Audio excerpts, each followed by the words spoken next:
పాకిస్తాన్ ప్రభుత్వం మరింత దిగజారిపోతోంది. రాజీనామాలు చేయొద్దంటూ సైనికులకు పాక్ సైన్య అధికారులకు బ్రతిమాలుకుంటున్నారు. దేశాన్ని రక్షించుకుందామంటూ నీతి వ్యాఖ్యలు చెబుతున్నారు. అయినా సైనికులు వెనక్కి తగ్గకుండా మూకుమ్మడిగా రాజీనామాలు చేస్తున్నారు.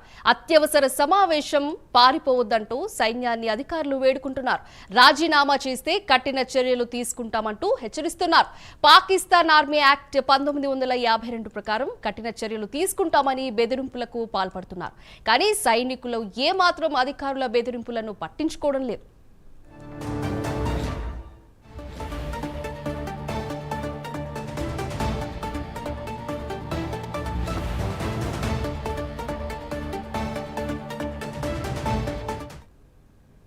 దీని గురించి మరింత సమాచారం మా ప్రతినిధి ఇన్పుట్ ఎడిటర్ రాజేందర్ అందిస్తారు. రాజేందర్, చెప్పండి. పహల్గామ్ ఘటన తర్వాత భారత్ పాకిస్తాన్ మధ్య ఉద్రిక్తలు రోజు రోజుకు పెరుగుతున్న నేపథ్యంలో అటు పాక్ కూడా భారత్ వ్యూహాలు అంతచిగగా దిక్కుతోచిన పరిస్థితులు ఉన్నట్టు మనం చెప్పవచ్చు. ఎందుకంటే ఇప్పటి వరకు గత నెల 22వ తేదీన పహల్గామ్ లో ఉగ్రదాడి జరిగినా గానీ ఇప్పటి వరకు భారతదేశం నుంచి ఖచ్చితంగా దాడి చేస్తుంది అని పాకిస్తాన్ ఊహించుకుంటున్నా గానీ ఏ విధంగా దాడి చేస్తుందో వాళ్ళంతగా రకరకాల కుటిల ప్రయత్నాలు చేస్తున్నారు భారతదేశం మన దేశ సైనికులను కవించేందుకు. ఇందులో భాగంగానే ఒకవేళ భారతదేశం కనుక యుద్ధానికి దిగి దాడి చేయబోతే మాత్రం ఖచ్చితంగా తీవ్ర పరిణామాలు ఉంటాయని చెప్పేసి ఆ దేశ సైనికులు గానీ ఆ దేశ పౌరులు ఇప్పటికే అంచనా వేసిన నేపథ్యంలో సైనికులు కూడా కొంచెం అక్కడ ఇబ్బందికర పరిస్థితులు ఉన్నట్టు కూడా మనకు తెలుస్తుంది.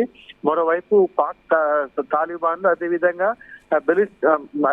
బలూచిస్తాన్ ఆర్మీ ఇప్పటికే పాక్ సైనికులను చంపేస్తున్న నేపథ్యంలో సైనికులు కూడా కొంచెం పునరాజపడ్డారు తెలుస్తుంది. ఈ నేపథ్యంలో వాళ్ళు రాజీనామాలకు ఎక్కువ మంది కూడా ముక్కుముడిగా మొగ్గు చూపుతున్నారు. ఈ నేపథ్యంలో పాక్ సైనికాధికారులు కూడా ఇప్పటికే అప్రమత్తమైనట్లు కూడా మనకు తెలుస్తుంది. ఒకసారిగా సైనికులు మొత్తం కూడా రాజీనామాల బాట పడుతుండటంతో వారిలో ఆందోళన పెరుగుతుంది. సైనికులనే అందరూ కూడా రాజీనామాలు చేయొద్దని చెప్పేసి వారి అధికారులకు ఇప్పటికే ఆదేశాలు జారీ చేశారు. వారితో సమావేశాలు ఏర్పాటు చేయాలి, వారి రాజీనామాలు చేయకుండా వారిలో ఆత్మస్థైర్యాన్ని నింపాలని చెప్పేసి వారి ఉన్నతాధికారులకు ఇప్పటికే ఆర్మీ అధికారులు ఆదేశాలు ఇచ్చారు.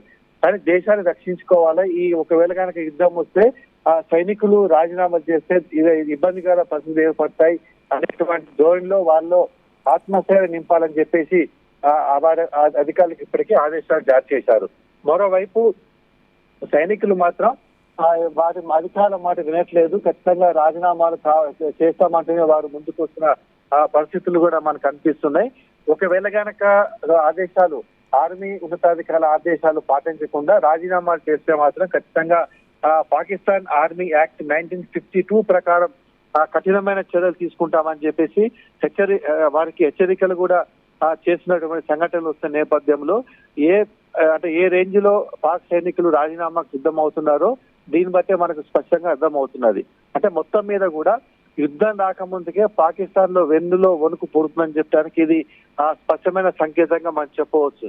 ఎందుకంటే మా ఆయుధ సంపత్తి పరంగా కూడా వారికంటే మనం మరింత రెట్లు ఎక్కువ ఉన్న నేపథ్యంలో ఒకవేళ కనుక దాడికి ఉగ్రవాదులపై పాకిస్తాన్ ఉన్నటువంటి ఉగ్రవాదులపై దాడి కనుక దిగినట్లయితే దాన్ని తట్టుకోలేమని చెప్పేసి అంచనాలు కూడా కొంతమంది సైనికులు కానీ సైనికాధికారులు కానీ రాజీనామా బాట పడుతున్నట్లు కూడా మనకు తెలుస్తుంది.